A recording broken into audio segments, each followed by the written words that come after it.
Doctor Munir साहब, सबसे पहले आपसे जानना चाहिए कि जियोपॉलिटिकल हालात में इस वक्त के जब हम देख रहे हैं कि इजराइल हमास तनाज़ा जो कि अब गज़ा से निकलकर लेबनान और फिर ईरान तक जा चुका है, इसमें प्लस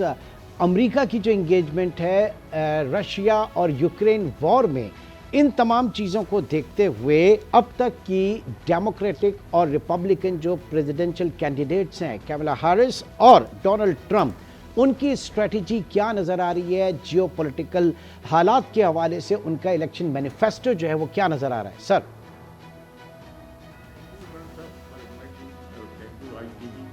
और ये बड़ा अच्छा आपने प्रोग्राम ऑर्गेनाइज किया है और बहुत अहम टॉपिक है जिसके ऊपर हम बात कर रहे हैं। Basically United state of America हम सबको पता है कि एक तरह से एक सुपर पावर है जो कि डोमिनेट करती है इंटरनेशनल अफेयर्स को, इंटरनेशनल चीज़ों को। तो यूनाइटेड स्टेट के अंदर कोई भी जो लीडरशिप आती है, जो भी पार्टी आती है, अल्थो के उनकी पॉलिसीज में कुछ ज़्यादा मेजर चेंज नहीं आता, लेकिन फिर भी उनके पर्सपेक्टिव्स में बहुत ज़्यादा जो है वो वेरिएशंस आती हैं। फॉर एग्जाम्पल अगर गजा के मामले में देखें तो मेरे ख्याल में यहाँ अमेरिकन का जो है वो इसराइल के साथ जो पूरा एक इंटरेस्ट दोनों पार्टियों का रहेगा, उसके ऊपर मुझे तो कोई ऐसी मेजर चेंज उनके इंटरेस्ट में, दोनों इसराइली इंटरेस्ट को प्रोटेक्ट करते हुए मुझे नजर आते हैं। लेकिन जहाँ तक ये बात है आपकी रशिया के साथ रिलेशनशिप की और जो वार है उनकी, उसमें मुझे लगता है कि ज़्यादा थोड़ा सा फर्क आएगा। तो अगर ट्रंप आ जाते हैं, definitely he has pro Russian stance, तो उसमें जो वॉर है उसके रिजॉल्व होने के और उसमें कुछ बेहतरी आने के मुझे चांसेस नजर आते हैं। इसी के मुकाबले में बाकी दूसरे जो इश्यूज हैं, क्योंकि ट्रंप जो है वो बड़ा डायनेमिक किस्म की पर्सनैलिटी है और अनप्रडिक्टेबल किस्म की चीज़ें और ऐसी चीज़ें भी हो सकती हैं जो कि some time we are not expecting. तो इस वजह से मेरे ख्याल में इवन कश्मीर के ऊपर भी मेरा ख्याल पिछली बार भी जब ट्रंप था उसने मेडिएशन ऑफर किया था। तो इस वजह से हमें चाहिए, हमें पाकिस्तान को ये चाहिए कि हम इसकी डेवलपमेंट को बड़ी क्लोजली देखें और हमें चाहिए कि हम अपने इंटरेस्ट को कैसे बेहतर कर सकते हैं। We should not take side on any side, जो भी आता है उसको वी शुड वेलकम। और लेकिन ओवरऑल जो मुझे लगता है कि वो कमला हैरिस अगर आती हैं तो ज़ाहिर सी बात है वो इंडियन रीजन की है, कनाडा से माइग्रेट हुई हैं, लेकिन उसका रीजन इंडिया का है, तो डेफिनेटली ऑल्सो कि वहाँ के जो इंडियन अमेरिकन हैं वो उसको इतना ज़्यादा वोट नहीं दे रहे, लेकिन इसके बावजूद उसकी इंक्लिनेशन इंडिया की तरफ रहेगी। तो एक जो हमारे यहाँ एक है कि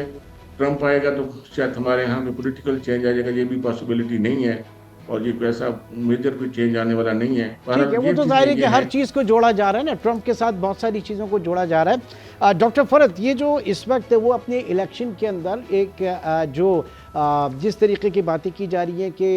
मैं अगर होता तो ये तनाज़ात होते ही नहीं, हमास वाली मामला होता ही नहीं। बात ये है कि वो एक इम्प्रेशन ये दे रहे हैं कि जनाब वो वॉर को पसंद नहीं करते, लेकिन जो उनका लास्ट टेन्यर था उसमें जाते जाते हमने देखा कि अमेरिकन ट्रुप्स, अमेरिकन फोर्सेस जो हैं वो अफ़गानिस्तान और शाम वगैरह में पहुंच चुके थे। तो ये जो लेगेसी है, आप समझ रही हैं कि इस वक्त दोनों का बिल्कुल मुख्तलिफ अंदाज होगा, या फिर जो अमेरिकन इस्टेब्लिशमेंट की पॉलिसी है वो प्रो इजराइल चलती ही रहेगी, थोड़ी किसी के दौर में तेज़, किसी के दौर में हल्की, लेकिन उनका एक बुनियादी जो मुफाद है वो इजराइल के साथ ही है? जी, बहुत शुक्रिया इमरान, आपका प्रोग्राम है अभी दावत देने का, और ये बड़ा इम्पोर्टेंट कॉन्वर्सेशन हम कर रहे हैं। जब हम रीजन में अमेरिका की पॉलिसी हिस्टोरिकली भी देखें, और मैं थोड़ा सा ट्रंप को एक्सप्लेन करने की कोशिश करूँगी। हम्म, रीजन में जब वो प्रेसिडेंट बने थे तो आपको याद होगा इब्राहिम अकॉर्ड्स हम्म, उन्होंने किया, मीडिएट करने की कोशिश की मिडल ईस्ट में, लेकिन वो प्रो इजरायली लॉबी और उसके प्रेजेंस होने, वाइट हाउस और कांग्रेस में होने का जो एक इम्पैक्ट है यूएस प्रेसिडेंसी में, वो हमेशा से रहा है, उसको हम डिनाई नहीं कर सकते। और उसकी जो सपोर्ट है वो इजरायली जो एक्शंस हैं उसमें रहे, ऑफ कोर्स बरकरार रहेगी, लेकिन उसकी किस तरफ डायमेंशन जाती है। आप देखें कि ट्रंप की जो रिलेशनशिप है सऊदी अरेबिया के साथ, यूएई के साथ, वो भी हमें थोड़ा-सा एनालाइज़ और देखना पड़ेगा कि जो मोहम्मद बिन सलमान हैं, वो किस तरह से ट्रम्प को रिसीव करेंगे। क्योंकि पिछली दफ़ा भी आपने देखा होगा कि ट्रम्प की बड़ी अच्छी पार्टनरशिप रही, रिलेशनशिप भी बढ़ाने की कोशिश की गई।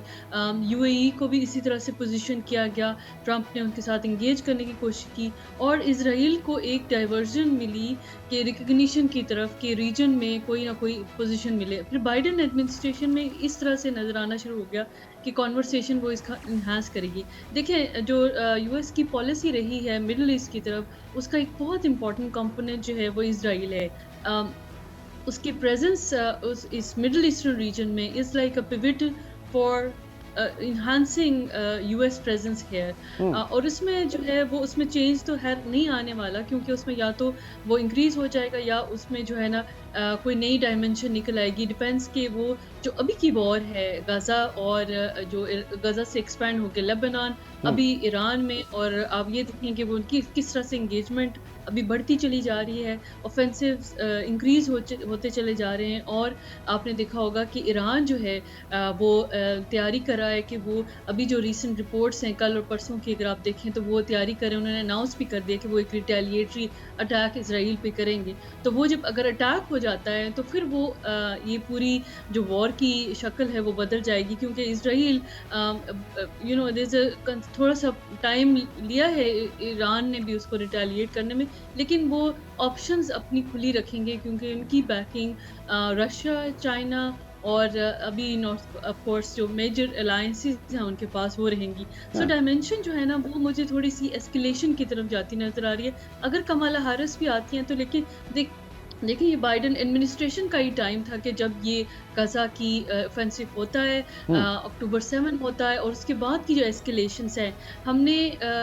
जो रीजनल लीडरशिप की कमी महसूस की इमरान, वो हमें बड़ी देखनी पड़ेगी कि रीजन में भी हमें वो लीडरशिप की नज़र नहीं आई प्रेजेंस और ग्लोबली भी फॉरेन पॉलिसी यूएस की जो एक्सपेक्टेशन थी। आपने देखा होगा कि पहले जो हिस्ट्री में रही हैं वॉर्स अगर कुछ ऐसी हुई भी हैं तो हमने एक प्रेजेंस देखी है यूएस की लीडरशिप की, वो एक एब्सेंस आपको नजर आती रहेगी और मेरा नहीं ख्याल कि दोनों के अंदर इतनी कैपेसिटी है ट्रंप में भी या कमाला हैरिस में भी कि वो इतनी ज्यादा बेहतर तरीके से मिडिल ईस्ट की क्राइसिस तो यहाँ पर सॉल्व करने में ठीक है आपका पॉइंट आ गया डॉक्टर मुनीर। यहाँ पर सवाल ये पैदा होता है कि इस वक्त जो नेतन्याहू का जो पागलपन है, जो एग्रेशन है, वो तो इन्हीं की बैकिंग पे या इस सूरत हाल का एक आप कह लें कि एक कमज़ोर अमरीकी जो एक पॉलिसी आप अगर कहेंगे खारजा पॉलिसी उसका वो भरपूर फ़ायदा इस वक्त उठा रहा है। अगर ट्रंप आ जाते हैं और वो जो अब्राहम एकॉर्ड जो है उसके ऊपर दोबारा काम होने लगता है तो इसका मतलब ये है कि बहुत सख्तियां फिर ईरान के हवाले से, पैलेस्टाइन के हवाले से, हिजबुल्लाह के हवाले से और हमास के हवाले से ये देखना पड़ेगी। चाहे वो बेशक ये कह रहे हैं कि जनाब हम जंग पे यकीन नहीं रखते या हम जंग के फेवर में नहीं है, लेकिन ऐसा होगा फिर। लेकिन मेरा ख्याल हो सकता है ऐसा होना भी हो। एक तो मेरे ख्याल में इस वजह से है कि ट्रंप जो है ना वो अपनी फोर्सेस को और दूसरी चीज़ों को खासतौर पे कन्फ्लिक्ट जोन में अमेरिका को एंगेज करने के में ज़्यादा इंटरेस्टेड नहीं है, जबकि दूसरी जो रिपब्लिकन पार्टी है हमेशा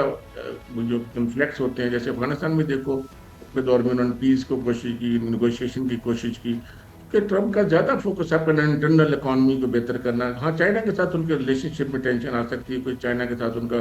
क्योंकि बिजनेस मैन है तो उसके इंटरेस्ट ज़्यादा बिजनेस से रिलेटेड होंगे, तो वो नहीं चाहेंगे कि बहुत ज़्यादा इस तरह का चीज़ें हों। तो डेफिनेटली वो आएंगे जब तो इसराइल के ऊपर भी डेफिनेटली एक प्रेशर बिल्डअप करेंगे क्योंकि वही ऐसी जो चीज़ें इस तरह चलती नहीं रहेंगी। दूसरा ये कि इवन ईरान के ऊपर भी और दूसरे जो नॉन स्टेट एक्टर उनके ऊपर भी प्रेशर बिल्डअप, एक बैलेंस किस्म की मुझे लगता है कि कुछ अप्रोच आएगी क्योंकि जो ट्रंप है वो अनप्रडिक्टेबल है। देखो उसने नॉर्थ कोरिया के साथ भी किस तरह रिलेशनशिप डेवलप कर लिए थे, उसमें एक कैपेसिटी एक तरह है, लीडरशिप तो नहीं लेकिन अनप्रडिक्टेबिलिटी ज़्यादा, इस वजह से हम ज़्यादा उसे इफेक्ट नहीं, लेकिन उनके अंदर एक डायनामिक